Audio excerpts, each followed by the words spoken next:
Season হলে তো দাম বাইরে গেছে। এখন যদি এই দাম বিক্রি করেন তাহলে কুরবানি যাচ্ছে আদা রসুন কুরবানির তো আরো দাম বাড়ার 300 টাকা 250-300 টাকা থেকে ফারাক বলা যায় না। তাই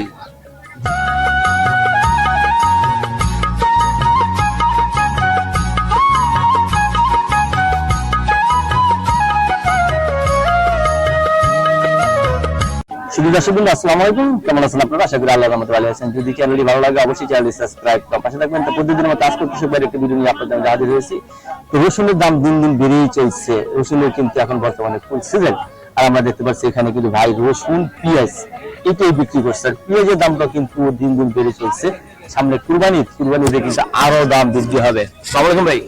ওয়ালাইকুম আসসালাম। ভালো আছেন? এই তো ভালো আছি ভাই। তো প্রত্যেক সপ্তাহে দেখি আপনি এখানে পেঁয়াজ রসুন বিক্রি করেন না? হ্যাঁ, প্রতিদিন।